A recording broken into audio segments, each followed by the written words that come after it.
नमस्कार दोस्तों, साइंटिफिक सनातन पर आपका स्वागत है। महाशिवरात्रि की कथा सुनने के लिए चलिए चलते हैं हिमालय की बर्फीली वादियों में, जहां एक राजकुमारी ने अपनी तपस्या से न सिर्फ महादेव को उनकी गहरी समाधि से जगाया, बल्कि पूरे ब्रह्मांड का संतुलन बदल दिया। सती के त्याग के बाद शिव ने दुनिया से मुंह मोड़ लिया था। वो गहन समाधि में चले गए थे। ना कोई राजा, ना प्रजा, ना परिवार, सिर्फ शांत निशब्द तपस्या। तब आदि शक्ति ने नया रूप धारण किया, पार्वती का। वो हिमालय के राजा हिमवन के घर में जन्मी, एक कोमल सुंदर राजकुमारी, लेकिन हृदय से गहरी तपस्विनी। बचपन से ही पार्वती को सिर्फ एक नाम से प्रेम था, शिव। जब दूसरी राजकन्याएं खिलौनों से खेलती, गहनों से सजती, पार्वती भी सती की तरह ही चुपचाप शिव की मूर्ति के सामने बैठ जाती और उनके मन में एक ही प्रार्थना गूंजती कि मुझे सिर्फ महादेव ही चाहिए। एक दिन नारद मुनि महल में आए। कुंडली देखकर वो मुस्कुराते हुए बोले कि ये कोई सामान्य कन्या नहीं है, ये तो स्वयं आदि शक्ति का रूप है।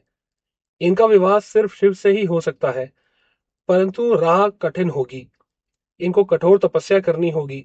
पार्वती तय कर लेती हैं कि वो अपने प्राण प्रिय महादेव के लिए सब कुछ त्याग देंगी। राजकुमारियों वाले आराम छोड़कर पार्वती चली जाती हैं हिमालय की उन ऊंचाइयों पर, गौरी कुंड के पास, मंदाकिनी नदी के किनारे, जहां आज भी गर्म पानी का एक पवित्र कुंड मिलता है। गौरी कुंड या पार्वती कुंड के नाम से ही जाना जाता है।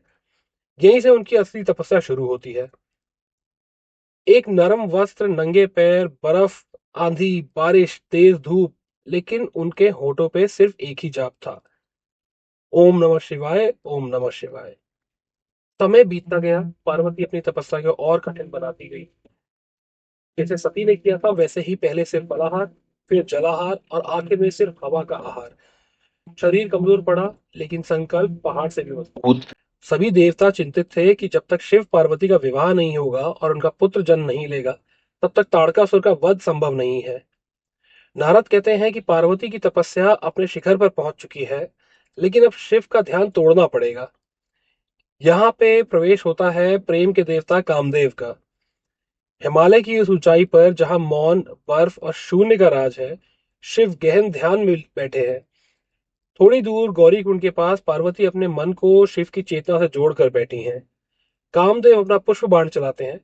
एक पल के लिए प्रकृति में प्रेम का हल्का सा कंपन होता है, और फिर शिव का तीसरी नेत्र खुलता है। अग्नि की भयंकर ज्वाला निकलती है, और वो एक ही क्षण में कामदेव को भस्म कर देती है। कामदेव तो भस्म हो गए, लेकिन पार्वती की तपस्या अपना काम कर चुकी थी। महादेव के अंतर्मन में अब पार्वती के रूप, उनके संकल्प, उनके प्रेम का एक कोमल सा अनुभव जाग चुका था। पार्वती हार नहीं मानती हैं। वो और गहरी तपस्या में डूब जाती हैं। अब सिर्फ शिव की चेतना पर ध्यान, जैसे उनके हृदय से महादेव जुड़े हुए हों। इतनी कठोर तपस्या के बाद शिव भी मजबूर हो गए सोचने पे कि क्या ये राजकुमारी सिर्फ मेरा रूप देखकर आकर्षित है, या सच में मेरे तत्व को जानती है।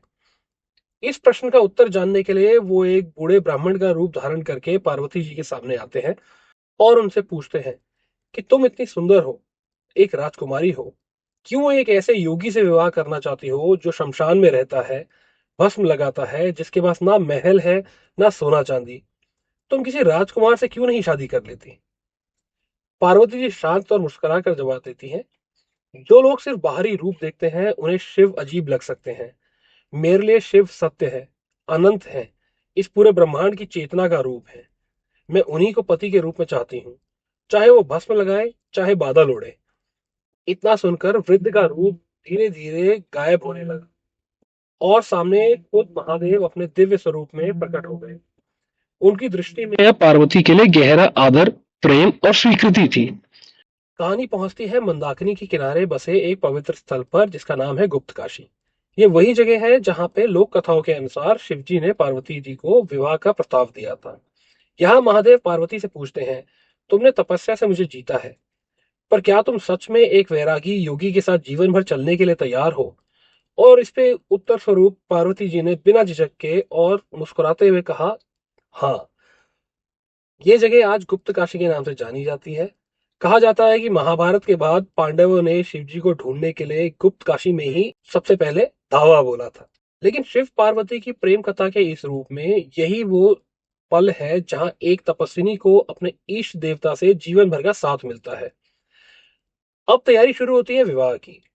नारद जी फिर से हिमालय के महल में पहुंचते हैं और हिमवन और मैना जो रानी है उनको समझाते हैं कि डरने की कोई जरूरत नहीं है।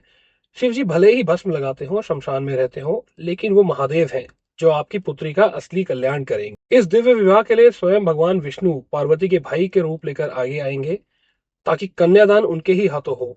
विवाह का स्थल चुना जाता है एक छोटा सा गांव जिसे आज हम त्रियुगी नारायण के नाम से जानते हैं।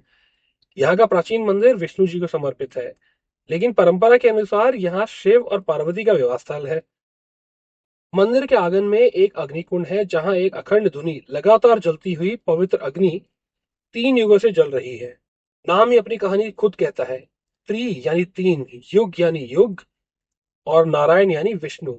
कथा कहती है कि ये वही स्थान है जहां विष्णु जी ने पार्वती जी का भाई बनकर उनका कन्यादान किया। ब्रह्मा जी ने पुरोहित बनकर वैदिक मंत्र उच्चारण किए और शिव पार्वती ने इसी अग्नि कुंड के सामने फेरे लिए।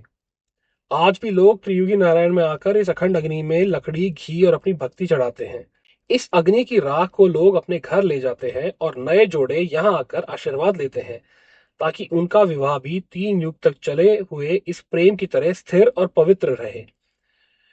महाशिवरात्रि की रात जब हम जागरण करते हैं, व्रत रखते हैं, ध्यान करते हैं, तो हम सिर्फ शिव को नहीं बल्कि शिव और शक्ति के इस मिलन को याद करते हैं।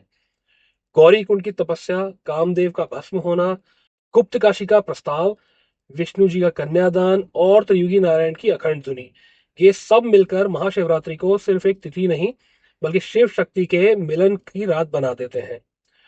और दोस्तों, अगले सफर में हम चलेंगे केदारनाथ और पंच केदार के रहस्य की तरफ। कैसे शिव जी ने पांडवों को अपना अद्भुत रूप दिखाया और कैसे इन पंच केदार की स्थापना हुई। तब तक के लिए अपने हृदय में एक नाथ को संभाल के रखिए। जय शिव शंकर।